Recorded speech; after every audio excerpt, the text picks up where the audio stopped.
Hi there, it's Gula from Gula Tech Adventures. In this week's VC 101 video, we are going to talk about how to run more efficient board meetings. However, rather than me give you a list of what I like and what I don't like so you can do better board meetings, we are going to leap forward to the RSA conference in 2024, and we're going to go around the corner and we're going to overhear a bunch of fictitious venture capitalists getting a drink and complaining about what they do and don't like about board meetings that they attend. I hope you enjoy it. So how is the show? Anyone been on the floor yet? Floor? I had 2 companies schedule a board meeting during RSA. Last year, I had the same company schedule a board meeting during RSA. I complained about it, and then they scheduled one during DEF CON the following quarter.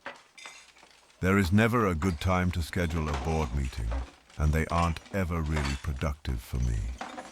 Do you guys get a lot out of your board meetings? No. No. Nope. Ouch. Sounds like we have a lot to commiserate about. My biggest gripe is we usually get the board decks and financials at the actual board meeting, and then the slides are read to us. That's so frustrating, because I'm reading the slides and trying to listen and doing a poor job of both. In our portfolio, the founders that seem to be executing seem to have a concise board deck a few days before the board meetings. And the ones that are struggling seem to have decks with lots of slides they read at the meeting. Almost as if they are hiding something. We have some founders like that too. When they read the slides to us, I feel like we are regressing to kindergarten. Before COVID, I usually got more out of the board dinners we had socially than the board meetings themselves. Now, since it's all virtual, I feel like it's all slides and no real discussion.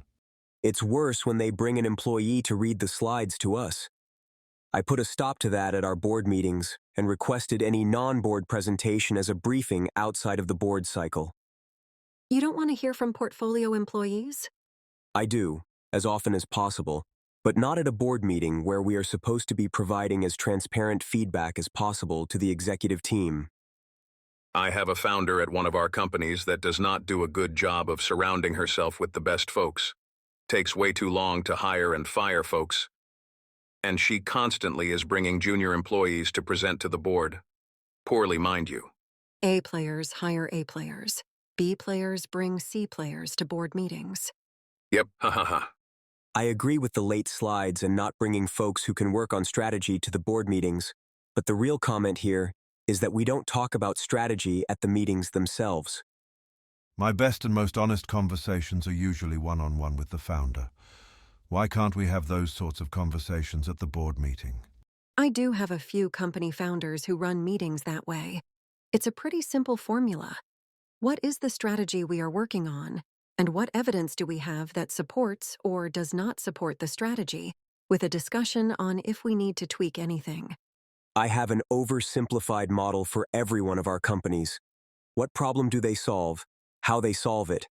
Not that 5-slide pitch deck from that Gula guy. How they engage customers and their finances. If something breaks along that chain, they have a strategy problem, plain and simple. It's hard to talk strategy with a board that does not understand strategy. Sometimes if the founder hasn't built a good board or even too large of a board, you can't get a concise meeting on strategy without folks wandering around different topics. Amen for small boards. One thing I like to do is break up board tasks into smaller committees. I can't do that, Kathy, because I like small boards. No problemo, Bobbio. Even with a board of 3, if one board member and the CEO went deep on the product roadmap, that's still a really good use of everyone's time, especially if the board member has skills in that area.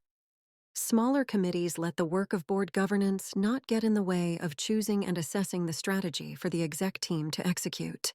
Joe, we all have founders like that in our portfolios we wished we did more diligence on. But I've found that when there are real threats to the business, all founders get a focus on keeping the business alive. Nope. I've said hope is not a strategy more than once to a founder in my portfolio. I coach my founders that they want to become dependent on their customers, not their investors, for cash flow. Reminds me of a joke. Why don't first-time founders play hide-and-seek with investors? Because they think they will always find them.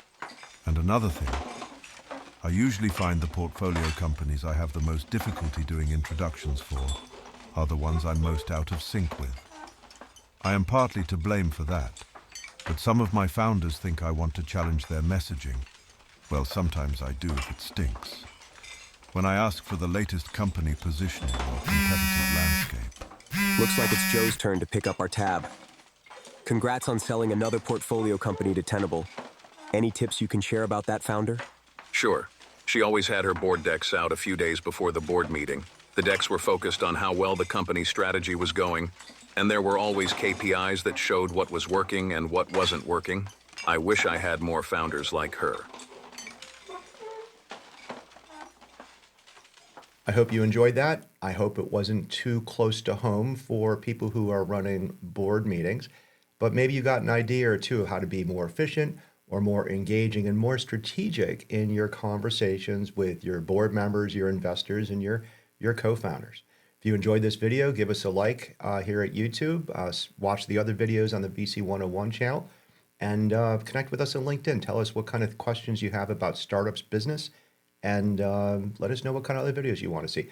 I'm Ron Gula. Have a great week. Thanks for watching.